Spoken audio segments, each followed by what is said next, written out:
Hello, and good morning. Welcome to the Inspired Entrepreneur. And today we are going to discuss an amazing, one second, having some technical issues, but here we are. So today, ever felt like the weight of economic uncertainty is pressing down on your shoulders? Let's dive into how business can not only survive, but thrive, even when the times are tough. So, welcome back to Inspired Entrepreneur. I'm Greg Piskazub, and today I want to share something close to my heart. Navigate, tough economic times we are in and coming out stronger. We'll deep we'll dig deep into what's happening right now in the UK and what it means for you as a business owner or investor, and most importantly, how to use the hidden power of intention and mindset to not just get by, but grow.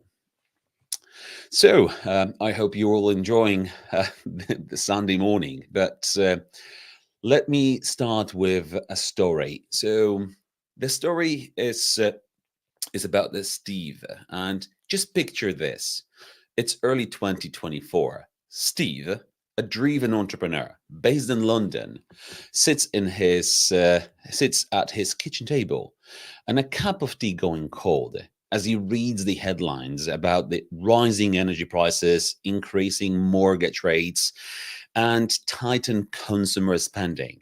He's worried. Well, why wouldn't he be? The cost of running his business is soaring, and the customers seem more cautious than ever.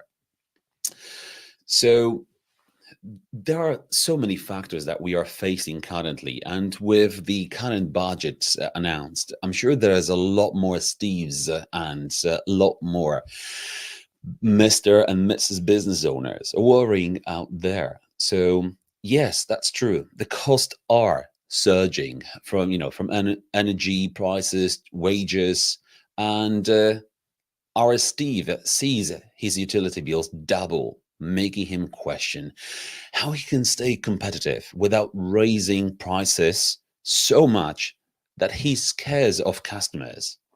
It's a tough balancing act that businesses across the UK are, well, grappling with right now.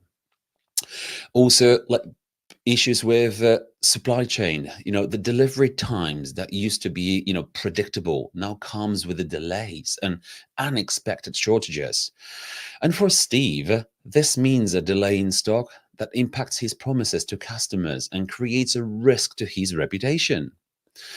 And customers are more cautious with their spending, only choosing essentials. So Steve challenge, convincing them that what he offers is not only valuable but essential. Regulations such as regulations in Brexit impact is huge. So the trade rules and compliance have become more complex. Navigating these without slowing down the business growth becomes a real test to skills and adaptability. And so, just as we all facing the same challenges. So, how can you adjust when everything feels out of your control? And are raising costs squeezing you because your business dry? Here is what you need to know. So, focus on what you can control. That would be the key to start with. And let's go back to Steve. So Steve starts to feel overwhelmed by the number of variable outside of his control, like tax, for example, introduced by current budget. But he decides to take a step back and ask himself, what can I control? That would be a good starting point. And my advice to you would be create like a weekly budget. So let me give you an example. Set aside 15 minutes every Sunday evening with a cup of tea just to jot down the essential expenses for the week. This habit gives you the clarity of where each pound is going, and m- you know, where can I save? And for our Steve is use a simple app. Maybe there's so many apps. Use a spreadsheet to track the expenses, and see how little savings, here and there adds up. I know this may sound simple, but as I previously mentioned many times, the simple things are simple not to do because they are simple to do as well. So it is up to you whether you're going to take the simple steps seriously, because these are the hard times, and the simple steps will help you thrive rather than just survive.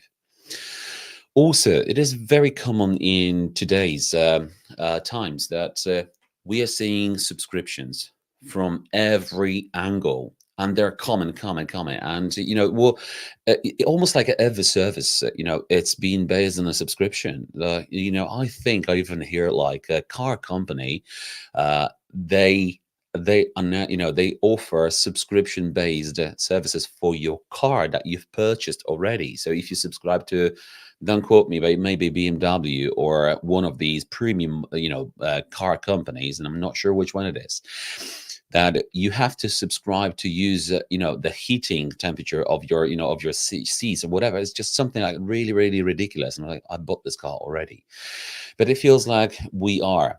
So my advice is, what I did is I discovered that I was paying for software tools I didn't use. And I saved £50 a month just by canceling some of them. So what I would advise my Steve to do is go through your last three bank statements and just highlight any payments that surprises you and cancel anything that doesn't bring enough value. This is a a key element. And again, it's a second small step, but it's huge. I have a great tools that allow you to even understand and clarity of your, of your spendings. But this is more detailed. This is a very detailed example what we could do. But let me know if you would like to find out more about this. Let's go back to today's episode. So we've got a clear spending. So let's cancel those subscriptions that we are not using, as well as let's understand, what we are need to spend on a weekly basis. So let's cancel those subscriptions, and let's go back to our suppliers. And I'll tell you about what I did. So I renegotiated my supply agreement just to align with the, with the current market. It saved me 10% on just materials. So talk to your current supplier about, flexible payment options or reduce rates in exchange for long-term contracts. So you don't only just think that you're in it by yourself. Everyone else is in it, and everyone else is being touched by, increased taxes, the problem with stock availability. And if you go over to your suppliers and you just open a conversation, just a discussion to show that you want to do something about situation you're in, and you want to react to the current market, talking to your suppliers will definitely open some options that you might not be even aware of. So what I'm proposing here is just engage in a conversation, because you might understand that, there are different options to what you think currently is available. On the other side is also like, with the clients. So if you're providing services, so such as, like, for example, me, if I'm providing a developer services, building, designing, or my electrical business, if we provide the services for a client, and this is one of the larger clients, so you can go in and renegotiate also payment terms, because some of these companies, they offer, they work on 30, 60, 90-day payment period.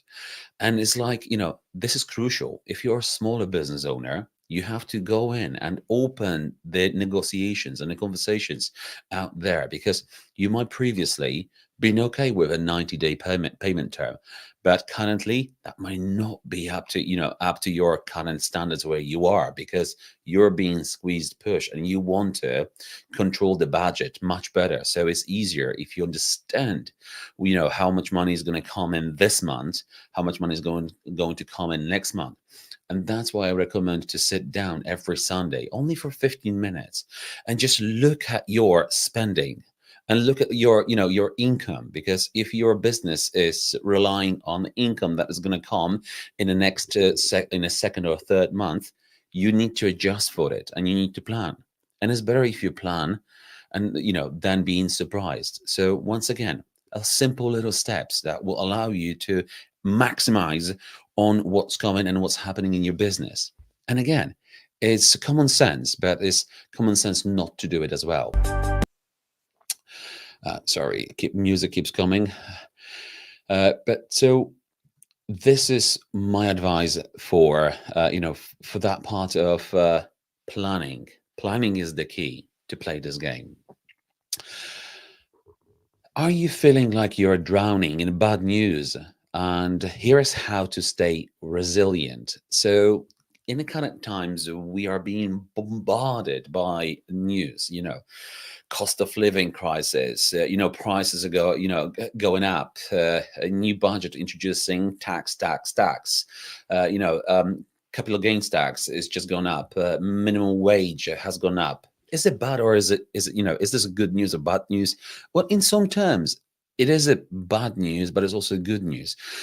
We all want to have a better lifestyle living. So a minimum wage increase, I think that's a good news, because we all want to make money. That's why we are going into a business in the first place.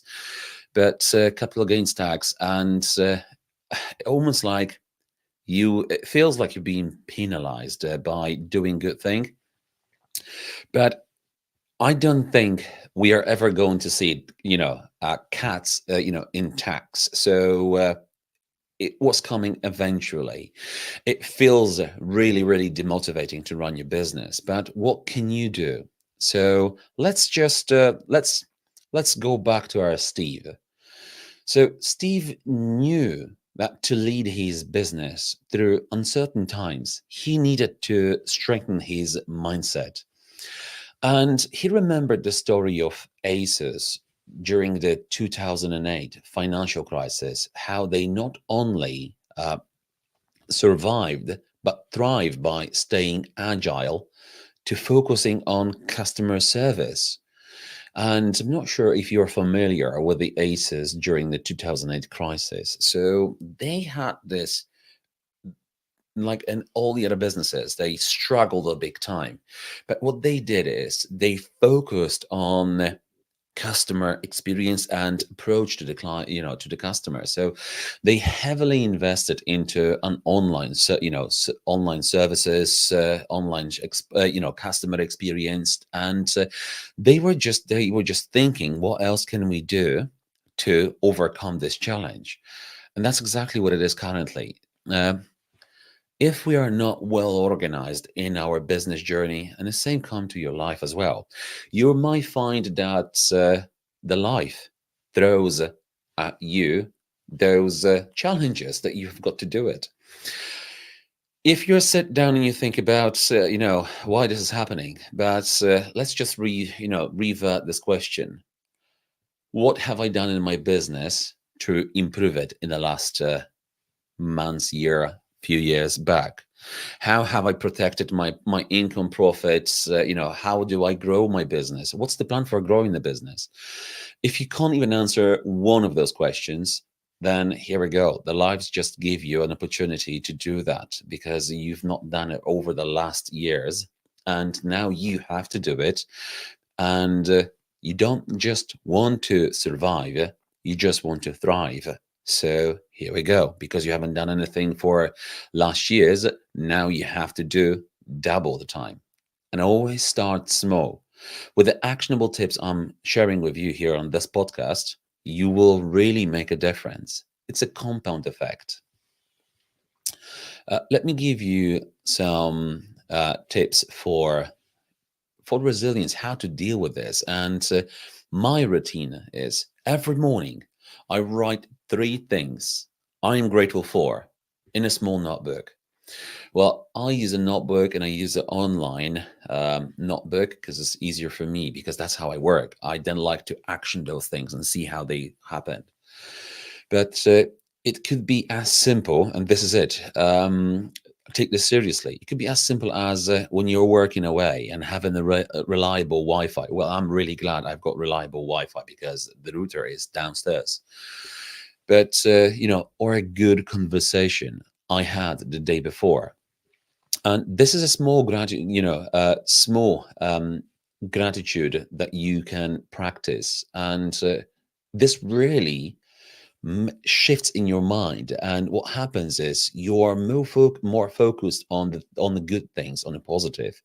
And again, it's very powerful. So just try it yourself. And gratitude does shift focus from what you like to what you have, reinforcing a positive mindset. Very, very powerful, very simple. Again, I'm not sharing something that is impossible for any one of you.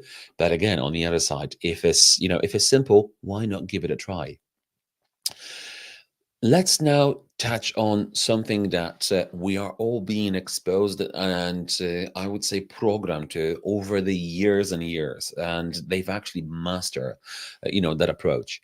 So we are all being exposed to news, and my advice to you is limit your news intake.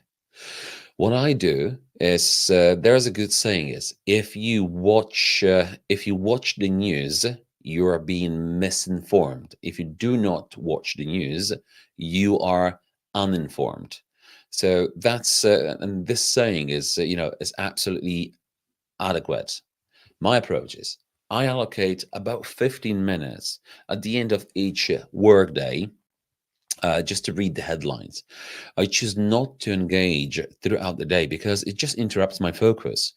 And my advice would be just check the updates once in the evening after work, whenever it's suitable for you. But if you are laser focused on your business to grow and on your clients, just keep away from it. This keeps you informed but protects your mental space.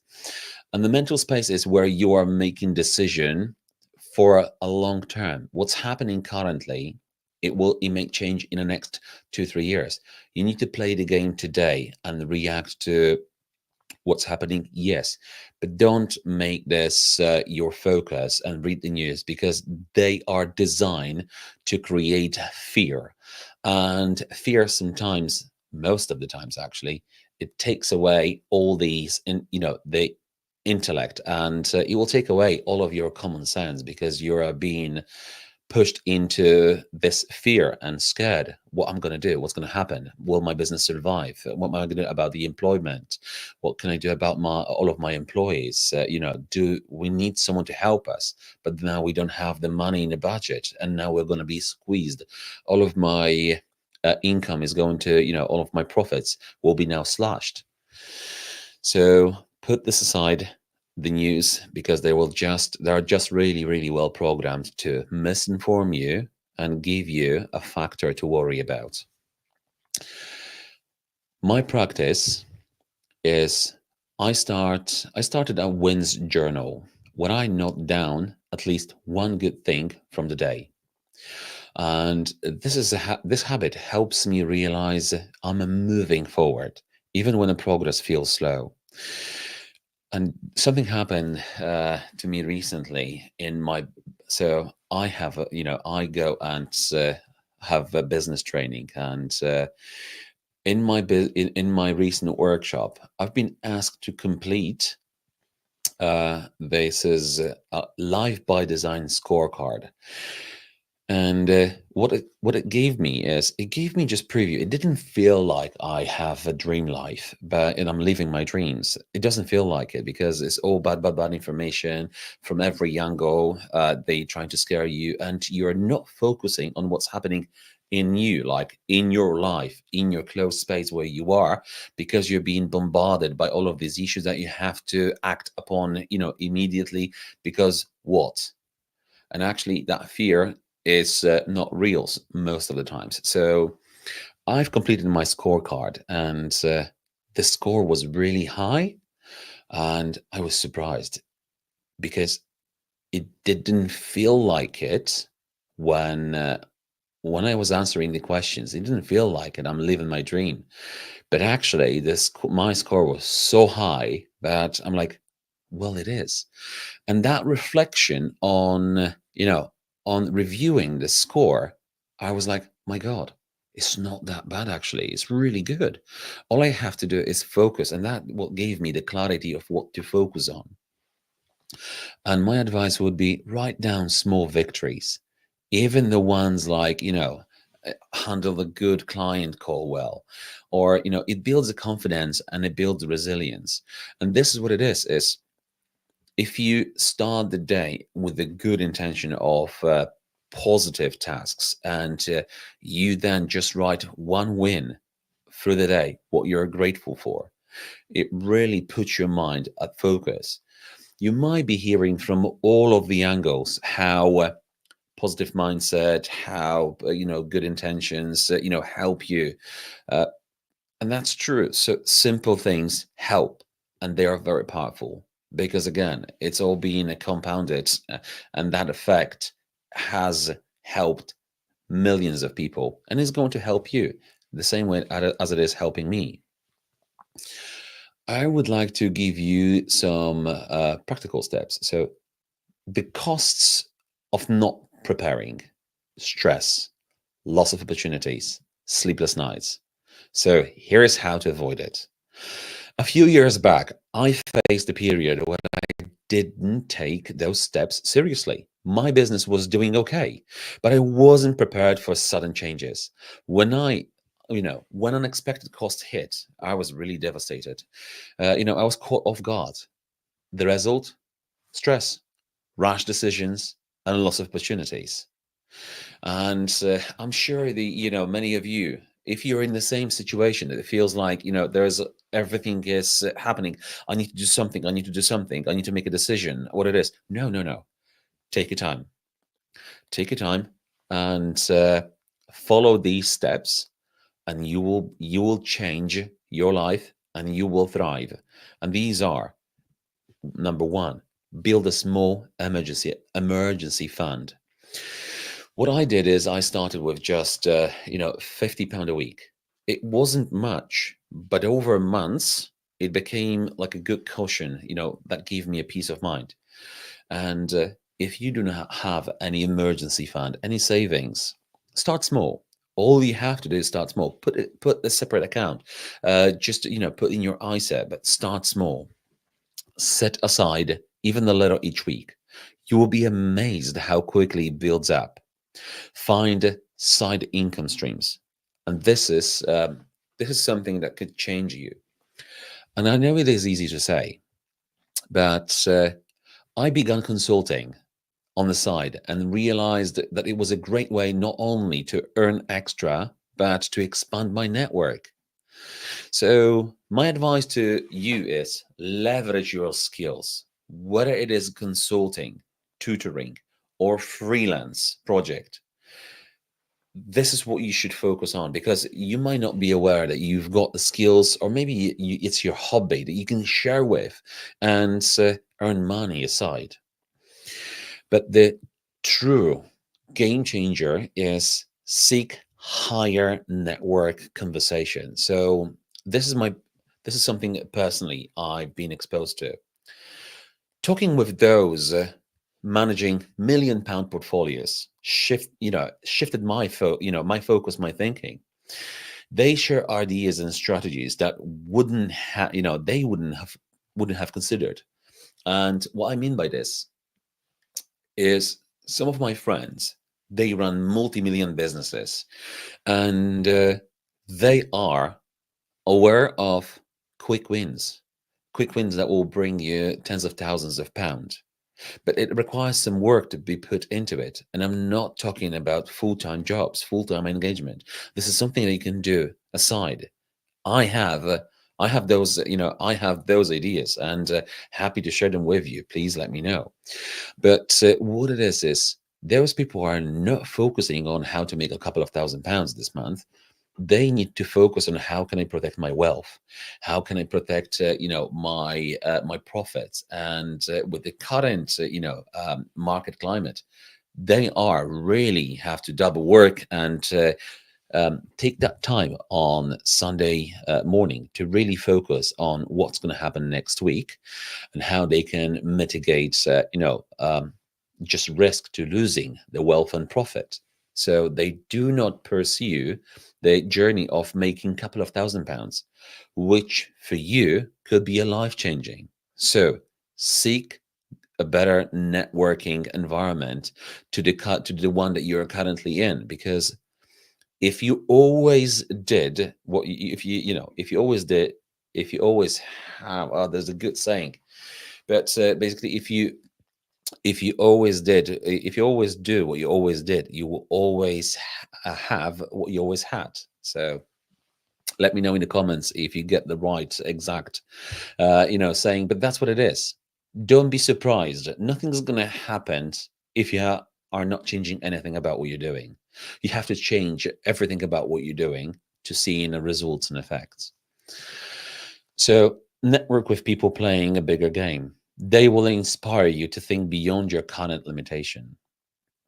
And you just to give you some takeaways from so Steve, I know these times are tough, and I'm talking to Steve here because I decided that Steve will be the person I want to talk to. But Mr. and Mrs. Entrepreneur, a business owner, an investor, I know these times are tough. I remember being in a similar place, overwhelmed by challenges and unsure of the next step. But I discovered that taking small steps, consistent actions, I could regain control, even grow stronger. You can do this too. Remember, thriving in tough times starts with resilience and smart choices. Take it one day at a time, stay adaptable, and build those connections. Before you know it, you'll look back and realize that you're not only survived by, but grew stronger. And if you found this episode helpful, share it with a friend who's navigating uncertain times. And don't forget to subscribe to Inspired Entrepreneur for more tips and personal stories to guide you through challenging moments. This will be the end of today's episode, and I just want to thank you for being a part of my weekly episodes when I'm sharing the best tips of how you can survive what's happening in your life and business. And if you want some more, please engage with me on the social media, and I'm more than happy to help. Thank you again for joining me today, and wish you to have a great Sunday. Enjoy, and see you next week.